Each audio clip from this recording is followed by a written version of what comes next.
One is a god king who rules by applause and fear. The other is a gutter rat who leads with a crowbar and a string of obscenities. On the surface, Homelander and Billy Butcher are the two most terrifying managers on television. Both are ruthless, manipulative, and fueled by blinding, all-consuming hatred that constantly plays jump rope with the line between hero and villain. But if you can stomach the gore and the soul-crushing cynicism for a moment, you'll find a masterclass in contrasts. A perfect study in what welds a team together versus what shatters it into a million anxious pieces. Homelander, with all his godlike powers, leads the Seven, a super team so catastrophically dysfunctional it makes a Black Friday riot at Best Buy look like a well-organized charity event. They aren't a team. They're a collection of terrified employees trapped in a golden cage, each one just waiting for the right moment to either escape or backstab their way up the corporate ladder. Then there's Butcher, a guy with zero powers, just a razor-sharp tongue and a grudge that burns hotter than Homelander's laser eyes. He cobbles together the boys, a crew of absolute misfits who look like they were scraped from the bottom of society's shoe,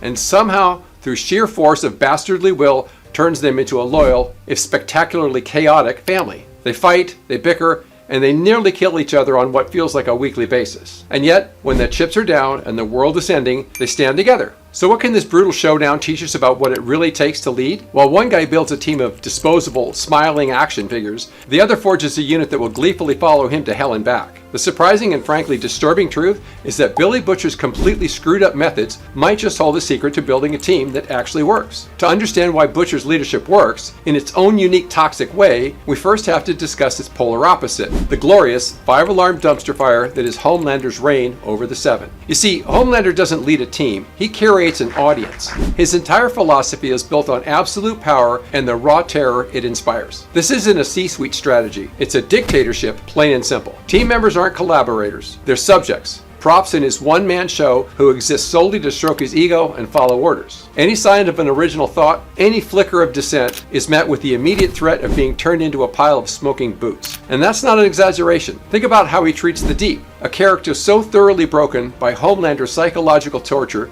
that he devolves into a pathetic, groveling sycophant willing to eat a beloved octopus for a single crumb of approval. Or look at Queen Maeve, a genuine powerhouse who spent years walking on eggshells, planning every single move and utterance to avoid setting off her boss's terrifying, fragile temper. Then there's Starlight, whose wide-eyed idealism gets curb-stomped into the pavement by the grim reality of working for a boss who sees his colleagues as either PR tools or punching bags. In Homelander's world, you aren't valued for your skills. You're measured by your obedience. The result is a workplace culture that feels like a permanent performance review where everyone feels undervalued, unheard, and completely, utterly expendable. The rotten core of this failure is Homelander's bottomless, galaxy-sized narcissism. He's a leader who craves adoration but is completely incapable of earning genuine respect. His decisions are never about the mission, they're about his public image and feeding his pathetically fragile ego. Remember the hijacked plane in Season 1? Faced with a genuine crisis, a chance to actually be a hero, his first and only thought is PR. When Maeve, bless her heart, suggests a plan to save some of the passengers, Homelander shoots it down. Not because it's impossible, but because it's messy. A single survivor who could tarnish his perfect hero story is a bigger threat to him than 100 dead civilians. So he abandons them all and forces Maeve to be his accomplice, scarring her forever. This is the fatal flaw of leading through fear. It doesn't build loyalty, it just enforces compliance. And compliance is about as sturdy as a wet paper bag. The second the threat is gone, or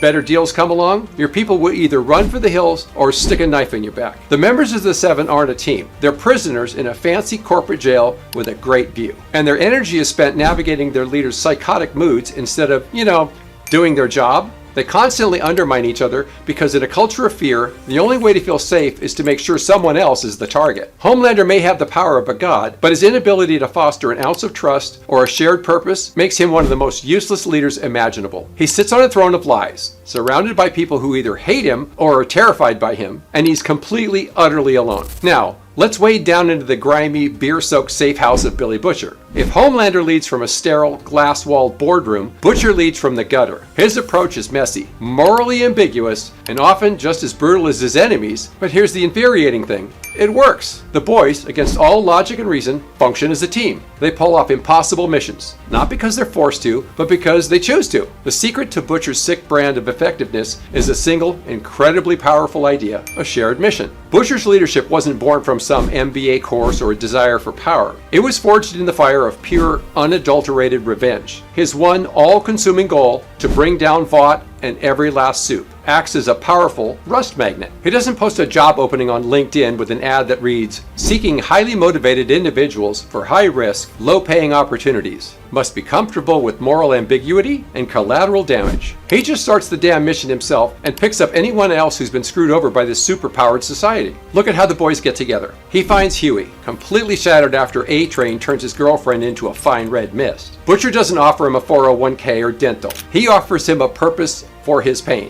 He drags Mother's Milk back into the fray, a man desperate for a normal suburban life, but who can't shake their shared history and the gnawing feeling of unfinished business. He finds Frenchie and Kimiko, two profound outcasts with nowhere else to go, and gives them a place where their unique and often shockingly violent skills are not just accepted, but desperately needed. This shared vendetta, this collective, us against the world mentality, is the superglue that holds this cracked out team together. Unlike Homelander, who demands blind, terrifying obedience, Butcher leads by simply getting things done. His charisma isn't the polished, camera-ready kind you see in a TED Talk. It's the gritty, in-the-trench magnetism of a guy who's always relentlessly moving forward. When Butcher walks into a room, all the what-ifs and should-we's evaporate, replaced by simple, snarled, "Here's what we're going to do." He makes the plans, he takes the insane risks, and he's always the first one kicking in the door. People are naturally drawn to that kind of a terrifying initiative because it provides direction, even in total chaos. Of course, let's be clear, Butcher is far from a perfect boss. He's manipulative, emotionally constipated, and his moral compass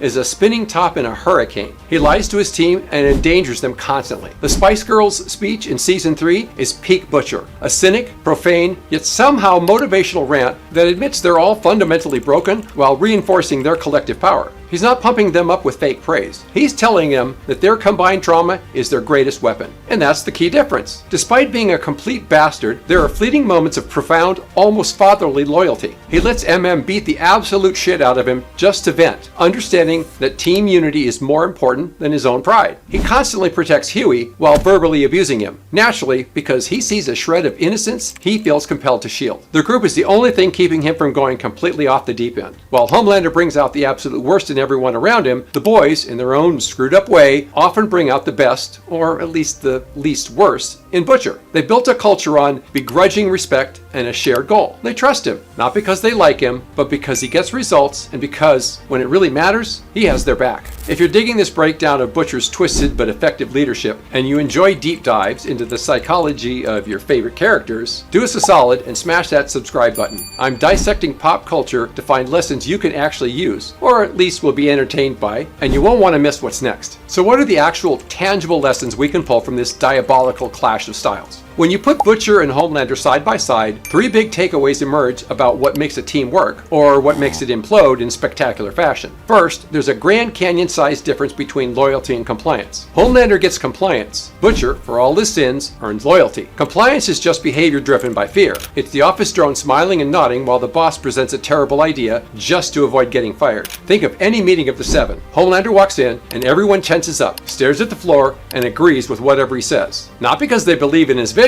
but because they know disagreeing might mean getting a new hole lasered through their head. This isn't collaboration, it's a hostage situation with better health insurance. The second Homelander's back is turned, his teammates are plotting against him or desperately trying to escape. Like we saw with Maeve and Starlight, compliance is temporary. It only lasts as long as the gun is to your head. Loyalty, on the other hand, is an emotional commitment. It's a choice. The boys are constantly at each other's throats. They argue, they split up, they tell Butcher to get stuffed, and yet they always come back. Why? Because they're loyal to the mission and in their own weird, dysfunctional way, to each other. When a plan goes sideways, they don't scatter like cockroaches. They regroup and risk their lives to save their own, even if they were just screaming at each other an hour ago. Their bond was forged in shared struggle and common enemy. Butcher's leadership, as toxic as it can be, constantly reminds them of that enemy. He builds a team that's personally invested in the outcomes. Loyalty is resilient. Compliancy shatters at the first sign of trouble. The second lesson is about the desperate need for a moral compass, a canary in the coal mine. For Billy Butcher, that canary is without a doubt Huey Campbell. From day one, Huey is the team's conscience, the one guy who still remembers what normal people are supposed to act like. He's the one questioning Butcher's brutal methods and reminding everyone about the human cost of their war. And Butcher,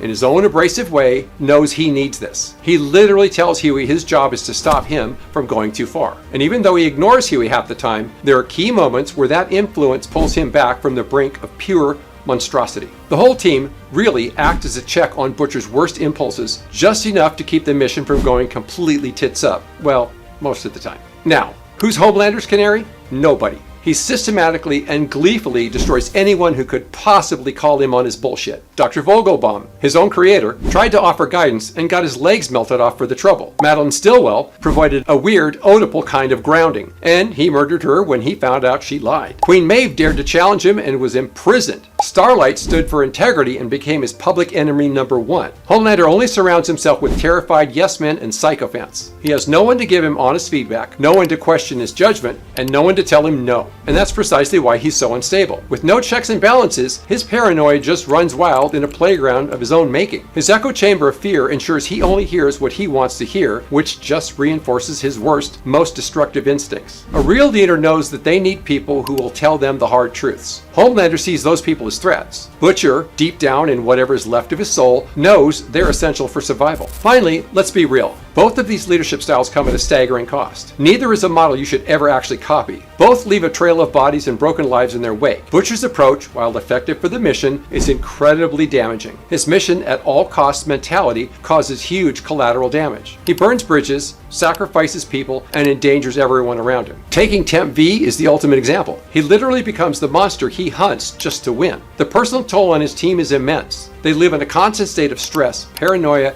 and moral injury. Following Butcher is like taking out a payday loan on your soul. Homelander's leadership, though, is deceptive on a whole other level. His reign of terror doesn't just screw up his team, it destabilizes the entire world. His selfish, ego-driven decisions have led to countless deaths, from the plane crash passengers to the protesters at his rally. The toxic culture he created within the Seven is a powder keg of resentment that's always a split second from exploding. His leadership doesn't just lead to mission failure, it leads to societal decay. He's a cancer that corrupts everything he touches, turning the very idea of heroism into a sick marketing ploy and power into absolute tyranny. The lesson here is a sobering one. Leadership has consequences. Butcher style shows that a powerful mission can unite a team, but it might cost you your humanity. Homelander style shows us that leadership based on ego and fear isn't just ineffective, it's a disease that rots organizations from the inside out. Butcher's path risks himself and his team, but Homelander's path risks everyone else. In the brutal, bloody world of the boys, there are no perfect heroes and there are definitely no perfect leaders. Homelander and Billy Butcher are two sides of the same violent, obsessive coin. One's a sociopathic god king ruling through fear and corporate branding. The other is a charismatic asshole leading a crusade fueled by pure revenge. And the stark contrast between them offers a vital lesson. Homelander shows us what happens when leadership is just a hollow shell for narcissism. His command of the Seven is a textbook example of failure, proving that power without purpose and authority without trust just creates a culture of fear, backstabbing, and betrayal. He builds nothing, he only controls, and everything he controls eventually rots from the inside. Billy Butcher, on the other hand, shows us the insane, terrifying power of a shared mission. He's a terrible role model, a manipulative, violent, and broken man. But his one redeeming quality as a leader is his uncanny ability to turn his personal pain into a collective purpose so strong it binds a bunch of screw-ups into a fiercely loyal team. He proves that people will follow you through the absolute darkest of times if they believe in the goal, and God help them, trust that you're the one who can get them there. His leadership works, not because he's a good person, but because he gives his team something to believe in, even if that something is just spite. Ultimately, the lesson isn't to go out and lead with a crowbar. The real takeaway is that leadership isn't about the strength of the leader, it's about the strength of the purpose they create. It's about building a team on shared goals and begrudging respect, not on fear. While Homelander is a flashing, neon red cautionary tale of what to avoid, Butcher's chaotic success is a twisted reminder that a clear, compelling mission can make a team endure almost anything. So what do you think? Have you ever seen these leadership styles play out in your own life? Hopefully with less laser vision. Is a flawed, mission-driven leader like Butcher better than a polished, empty one like Homelander? Drop your thoughts in the comments below. And if you enjoyed this, make sure you like and subscribe for more deep dives into the stories we love.